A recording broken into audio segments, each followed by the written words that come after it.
Welcome to steno with Paras. Dictation start होगी 5 second बाद।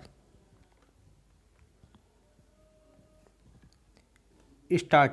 Lockdown के एक माह बाद संक्रमण परीक्षण की गति तेज किए जाने की तैयारी के साथ ऐसे आंकड़े कोरोना वायरस से उपजी महामारी कोविड-19 के खिलाफ जारी जंग में जीत की उम्मीद जगाते हैं कि बीते 14 दिनों में देश के करीब 80 जिलों में संक्रमण का कोई नया मामला नहीं मिला।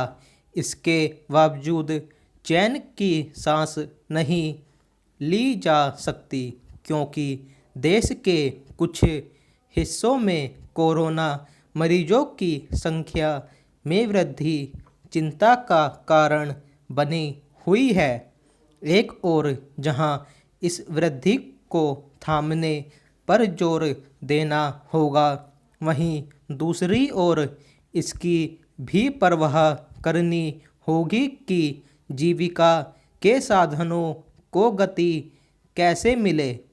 केंद्र सरकार को इस पर तुरंत गौर करना होगा कि संक्रमण से अछूते इलाकों में कुछ शर्तों के साथ कारोबारी गतिविधियां शुरू करने की जो छूट दी गई, उसका कोई खास लाभ क्यों नहीं मिल रहा।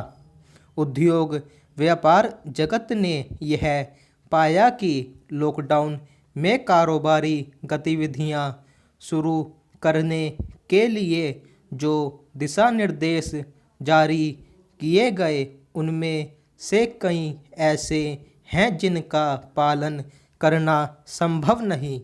यह ठीक है कि गृह मंत्रालय ने उस दिशा निर्देश को लेकर स्पष्टीकरण जारी कर दिया, जिसके तहत कहा गया था कि किसी कारोबारी परिसर में कोरोना का संक्रमण पाए जाने पर उसके मालिक के खिलाफ कार्रवाई होगी। लेकिन लगता नहीं कि इससे बात बनने वाली है। स्पष्टीकरण के अनुसार कार्रवाई उसी दशा में होगी जब यह पाया जाएगा कि लापरवाही बरती गई। आखिर इसका निर्धारण कैसे होगा कि कहीं कोई कोरोना संक्रमण किसकी लापरवाही से फैला? यह मानना सही नहीं होगा कि कोई संक्रमित व्यक्ति जानबूझकर काम करने जाएगा।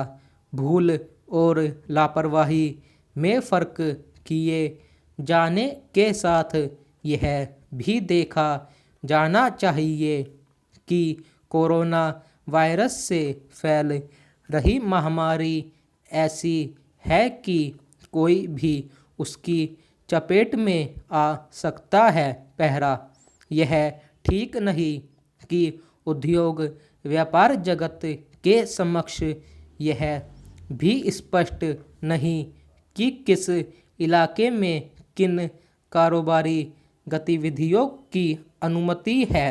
इस अस्पष्टता को दूर करने के साथ सरकार को इस पर भी ध्यान देना होगा कि अनुमति हासिल करने के तौर तरीके पेचीदा न हों।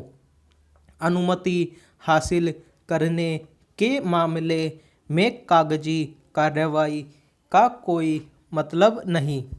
लगता है कि सीमित कारोबारी गतिविधियां शुरू करने के दिशा निर्देश जल्दबाजी में तैयार किए गए और इसलिए आवश्यक वस्तुओं के निर्माण की तो इजाज़त दी गई, लेकिन कच्चे माल को ढंग से परिभाषित नहीं किया गया।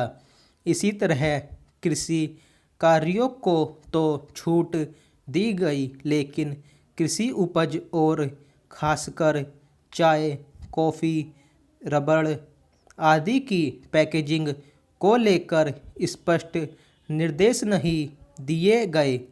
साफ है कि इन विसंगतियों को तत्काल प्रभाव से दूर किया जाना चाहिए। स्टॉप।